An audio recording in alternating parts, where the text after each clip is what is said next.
Programa O Poder da Palavra. O Poder da Palavra. Com a apresentação de Rodolfo Godoy.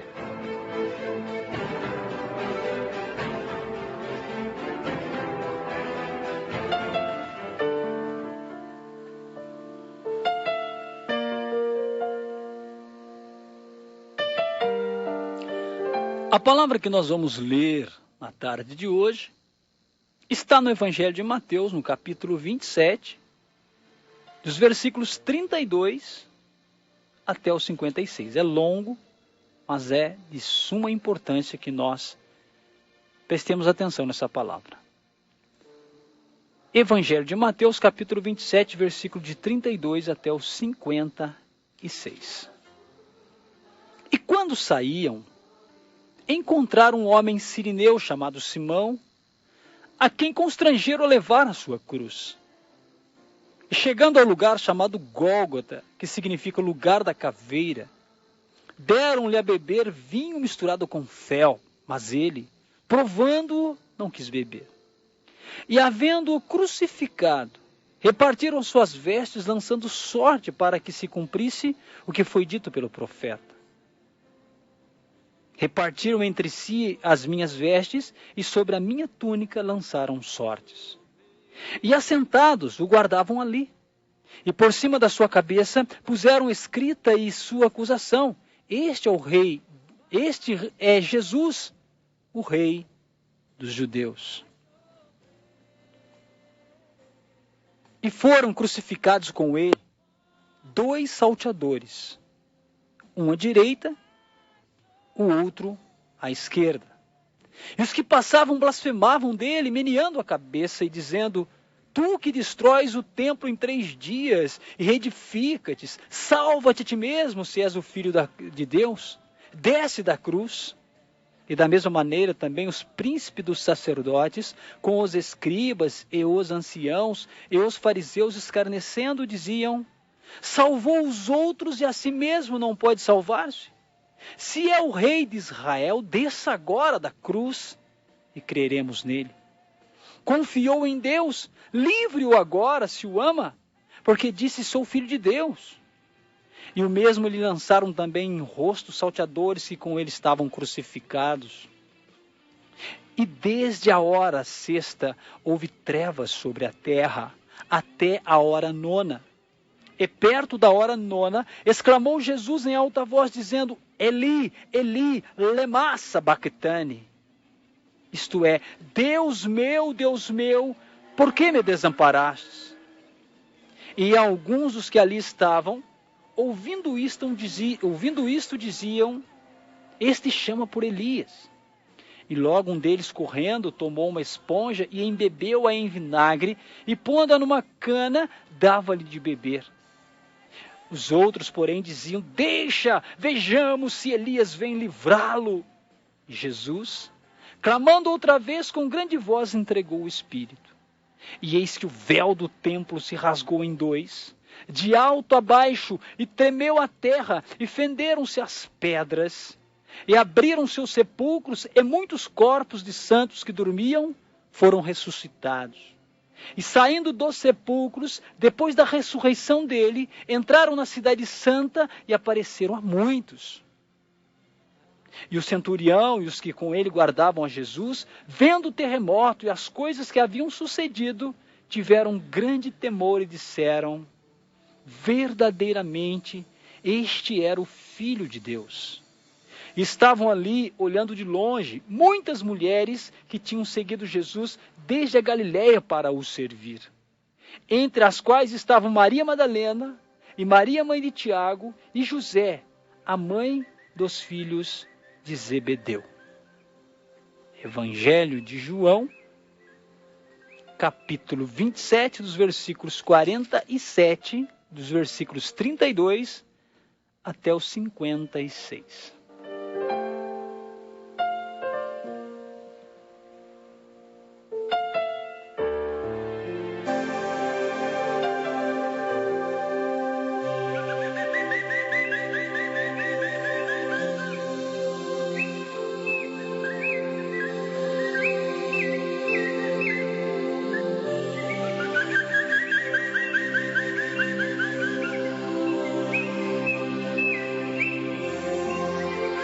Queridos irmãos, na tarde deste domingo, uma palavra muito importante para nós meditarmos, que fala sobre o momento em que a vida vence a morte. O momento em que as expectativas, a esperança, a fé de muitas pessoas já tinham ido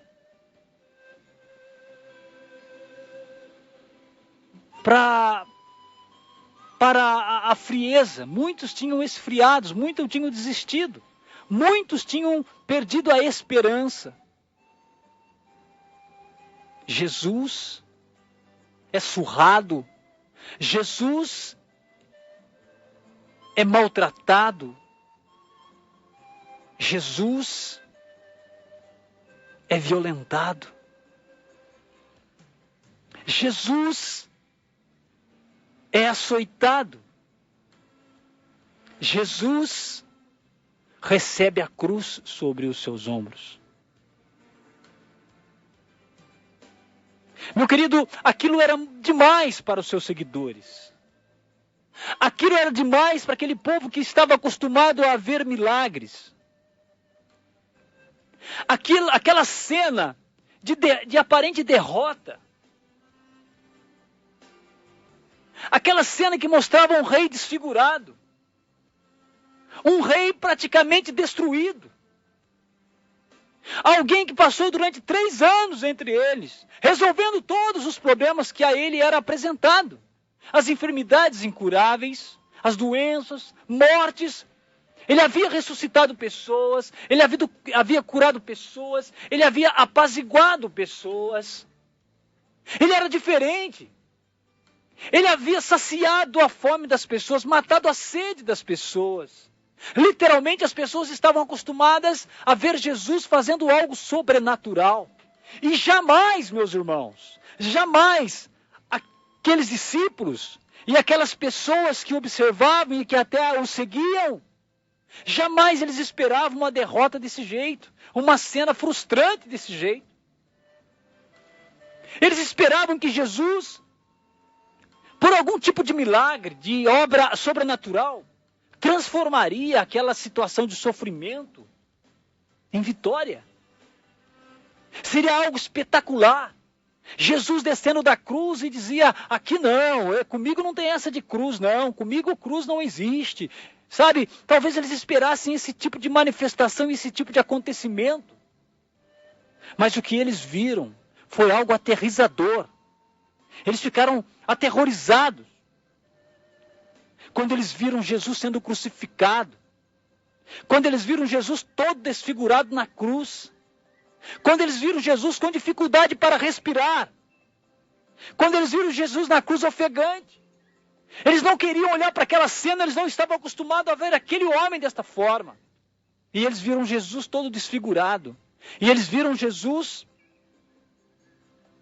agonizando na cruz, com dificuldade para respirar, com dificuldade para falar, com dificuldade para olhar nas pessoas, olho no olho, como ele sempre fazia.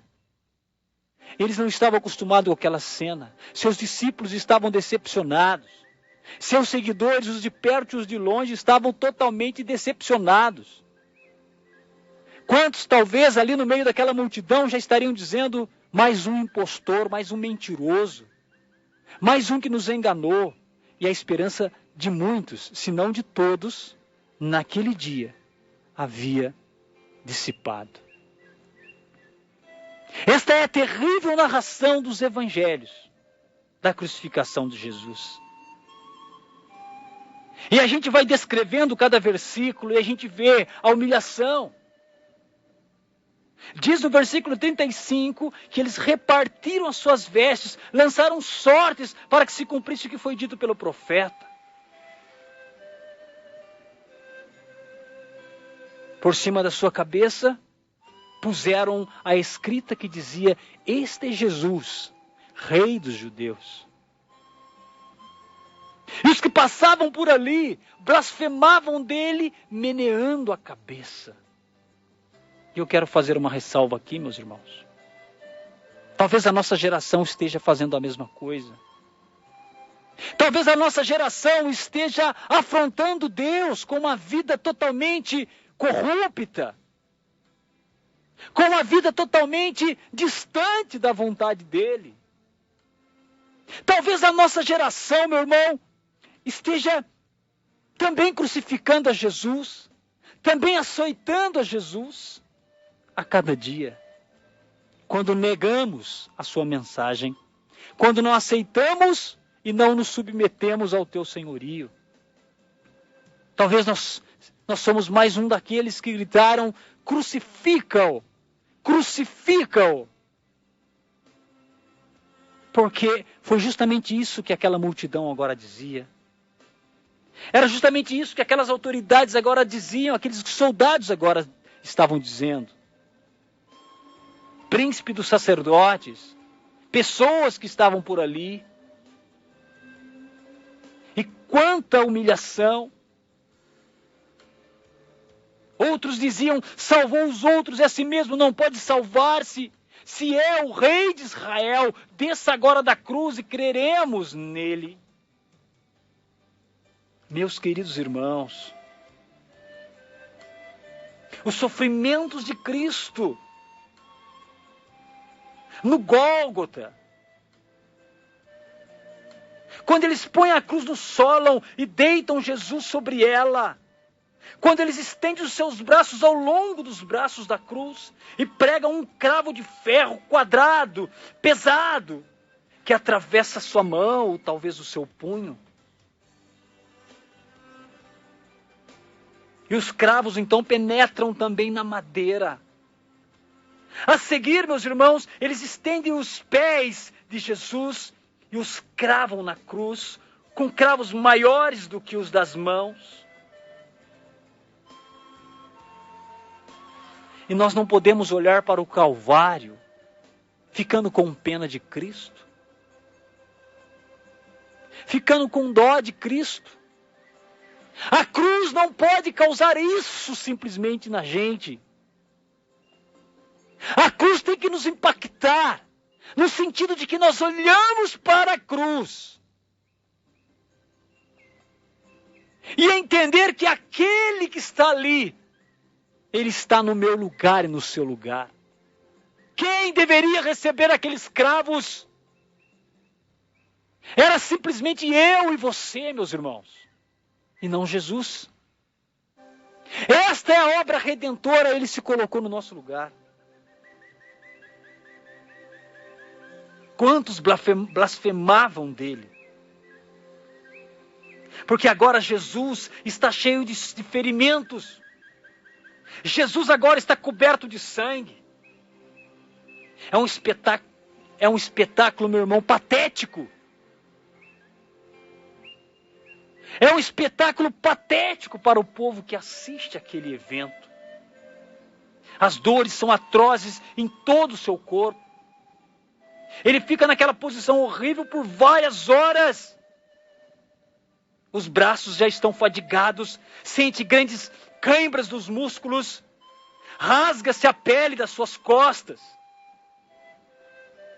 E começa agora outra agonia. Uma dor insuportável no peito, causada pela compressão dos fluidos no coração. Ele sente uma sede abrasadora. Jesus está consciente do sofrimento. Jesus está consciente do escárnio dos que passam junto à cruz. Mas este lugar é meu e seu. Este lugar é meu e seu. É como uma dívida que a gente não consegue pagar.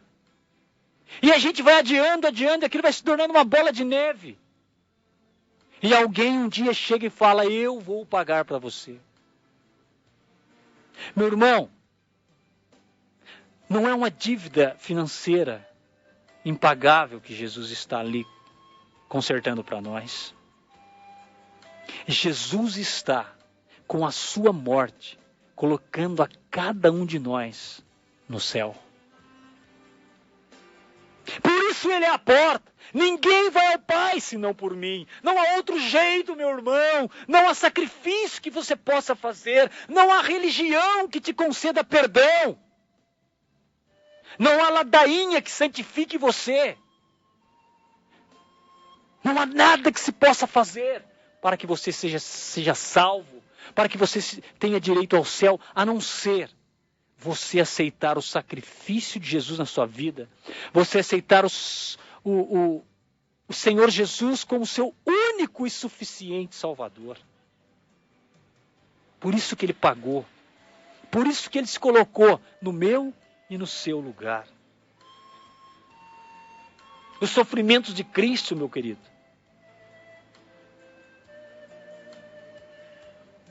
são expressados no brado. O brado de Cristo assinala o ponto culminante dos seus sofrimentos. E Ele sofre pelo mundo perdido. Todos são chamados à salvação. O seu brado em aramaico, quando ele diz, Deus meu, por que me abandonaste? Sabe o que isso significa, meu querido? Significa que ele testemunha que ele experimentou a separação de Deus. É isso que Jesus está dizendo. Naquele momento ele experimentou a separação do Pai. Algo que nunca tinha acontecido, agora ele experimenta no alto do seu sofrimento. Sabe por quê? Porque ele está substituindo a mim e a você na cruz. Jesus está substituindo a mim e a você na cruz, meu querido.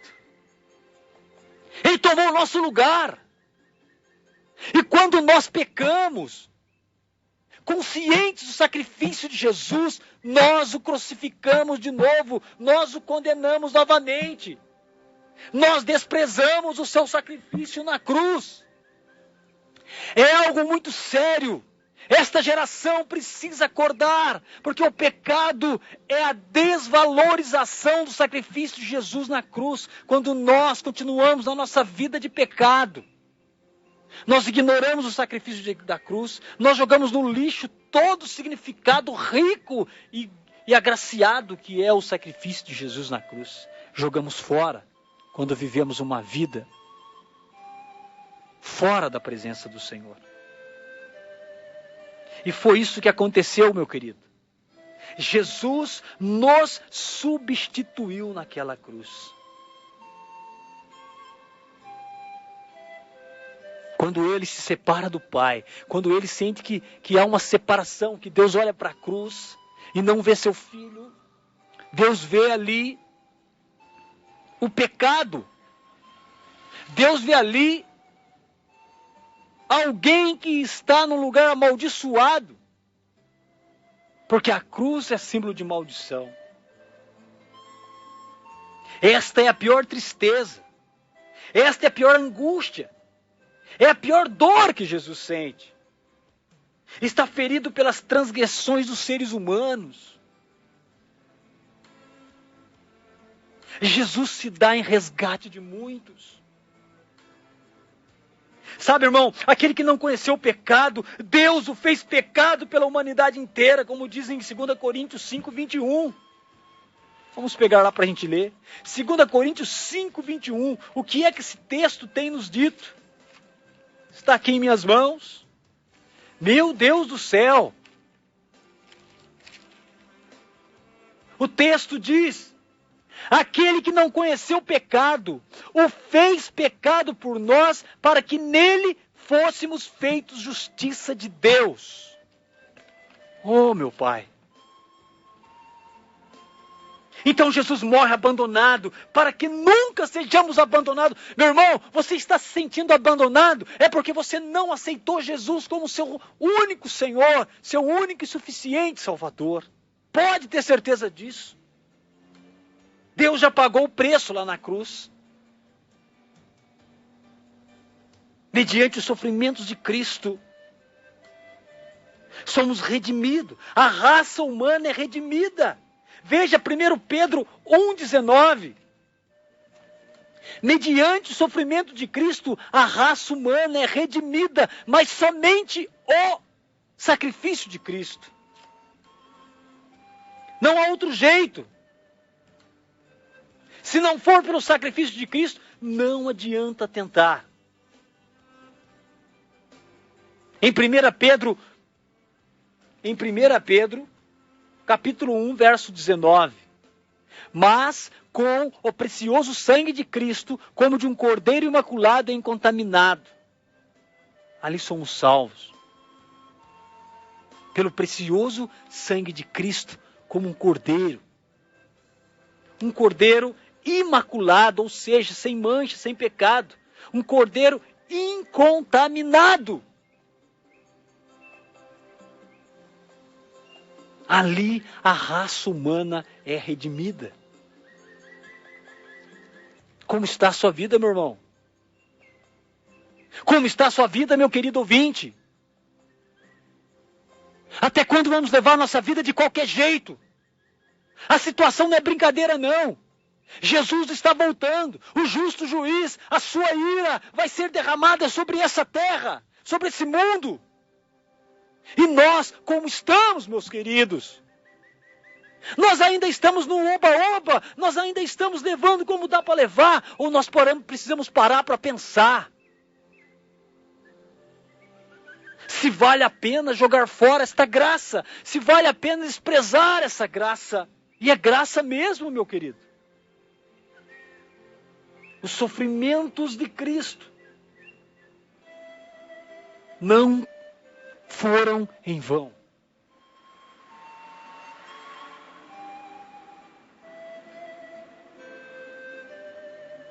Cristo, então, ele profere suas últimas palavras bradando alto. E olha o que ele fala, meu irmão. Está consumado. João 19:30, vamos lá no Evangelho de João 19:30.